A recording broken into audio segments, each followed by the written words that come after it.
All right, it's John Krysinsky of Pittsburgh Soccer Now with Pitt men's head coach Jay Vidovich. Jay, it's been quite a run. The program has continuously gotten better and better, and now we're heading into a season where you're coming off a College Cup appearance, but there's still room to grow. There's still room to even get even better. I'm sure there's higher aspirations heading into this fall season. For sure, John. And it's not just the wins and the results that we have to get better, but the way we play, the way we train. There's just so many things, the way we think about the game. So, yeah, tons of room for improvement. Let's see what we can do. So, you've been out there for about 2 weeks now. We just saw a new recruiting class coming in. Just maybe your thoughts or your thoughts on these new players coming in and what they can contribute. I know you have 10 of 11 starters back. So how are you going to make all that work? I saw some pretty good players that you brought in. Yeah, we're very fortunate. We have a good recruiting class. They have a really good foundation in the game and experiences, and they've really helped us lift the overall level of the team. So that's been good. How they're going to fit in, we're not sure yet. There's so many. It's such a short season now. Like you said, we've had. I think today was our 10th practice, and now we're play 2 days from now. So it's been a really abbreviated season. So there's still so many things to come about that we don't know what's going to happen with them yet. But there's some good quality. Some guys will be starting. Some guys will be pushing for minutes. Some people will just maybe they'll get their success later on in the season or next year. So I asked Randy this question, so I might as well ask you. Your preseason routines. What's a Jay Vidovich preseason? Preparing for the season. What's that like, being a player in your program early in the season? It's pretty much the same thing throughout the year. We tend to just do a single session a day with guys, but staff meeting starts around. The guys are here by 7:30 in the morning, going through. They get their preventatives, have breakfast, and we do video time. And after video, they go back to the preventatives, get prepared for practice. 8:30 usually practice.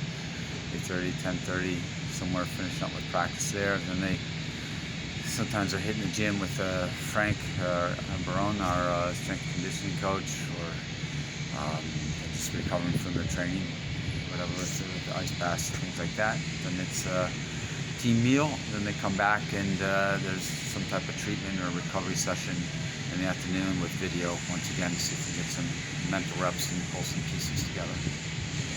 And this group that you have, as I mentioned, 10 of 11 starters back.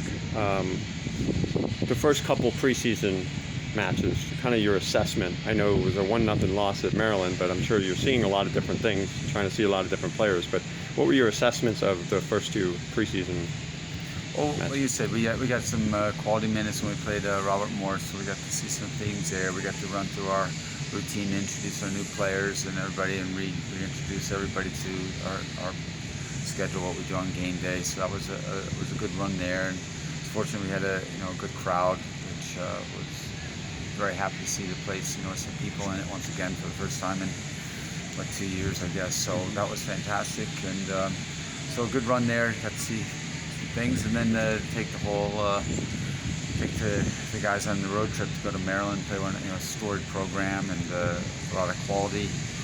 And so they asked us quite a few questions. I think we asked some of them, but they won 2-1, so it was a good exercise. We learned a lot about ourselves, and now it's just taking that lesson and trying to improve.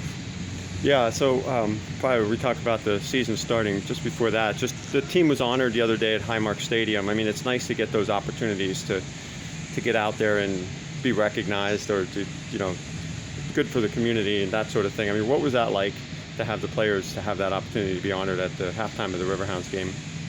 Well, one is we just really appreciate the Riverhounds thinking of us, and soccer in Pittsburgh, and here they are. They're leading the Atlantic Division, so it's good to be there and to be there as a result. Got a player on both teams, so it's good to see that. It's pretty cool. Yeah, it was great. So there to be recognized in front of the soccer people of Pittsburgh, it's good, and hopefully we can build the fan base for Riverhounds as well as help us out as well. So we're just trying. I think we're all trying to just grow the game here at Pittsburgh. Yeah, and you think maybe your thoughts on how Chaine's been developing and his center back at Pitt. With the Hounds, and then obviously he's just jumped right in his first year. Yeah.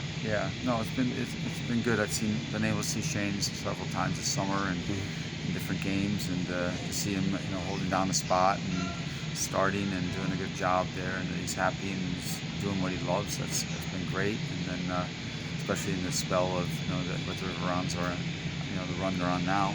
And then Bryce, fortunate, what he did in the last 6 months of his career at Pitt helped him, shaped him and got him a first-team contract. So there, and he's getting his minutes in now. He's learning about the business of the game, where he's having to survive changes of coaches and up and down, first team, second team, and all those things. So it was fun to see him here this weekend. So you're heading into the season. You've got Duquesne first, and you've got some pretty good out-of-conference matchups. I know we'll get to see the Backyard Brawl in West Virginia and some other good matchups. Just your thoughts on these early games and maybe what we could expect from your team. Yeah, I mean, like you said, our out-of-conference games are tremendous. West Virginia's, Penn State's, Duquesne's. They all have something, a different flavor to them that makes it exciting and a challenge for us. And hopefully will get us ready for end of the season performances. What can we expect? We're just going to try and be Pitt soccer. We want to press and get the ball back. We want to have the ball. We want to attack goals. So it's quickly and efficiently. So we hope to be able to do that. We showed spells of it in our first 2 preseason games. We just have to be more consistent and disciplined to stay with our game plan, and so I imagine we'll see ourselves grow into that as the season goes. And Coach, I wanted to ask you, I know we talked about this towards the end of last season, the longer season, and you brought it up again, and that's seeing if college soccer can get to that 2 semester, the fall and spring season. I know we're back to square one now. We're back to the old fall schedule. I know not ideal, but just kind of your thoughts on that, and has there been any progress, or what's going to happen with that? What do you think is going to happen there?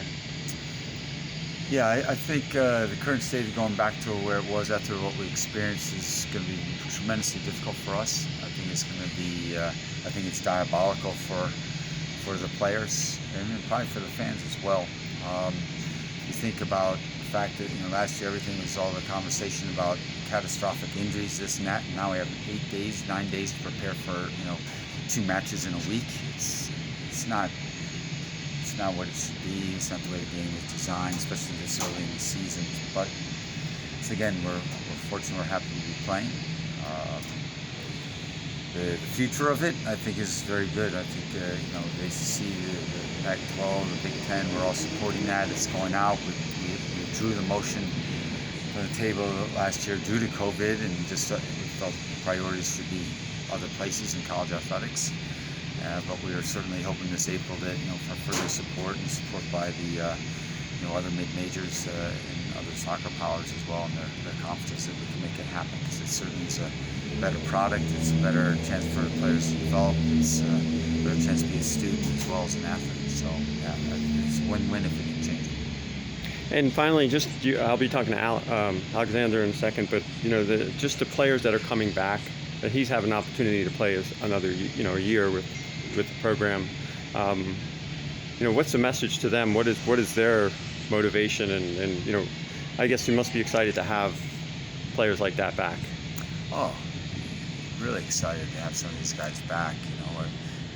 Dexter and Nico and Jasper. Those are 3 guys that we, Cito, profited from tremendously to have them, the experience that we have with the group. I hope that they can maximize their opportunities, that they can experience another positive year, that they can grow their game individually, that they can, they get some closer to a trophy here and get some closer to a career perhaps in the game. All right, Jay, I appreciate it. We'll be talking a lot throughout the course of the season, but I really appreciate your time today. Thank you, John. All right, thanks.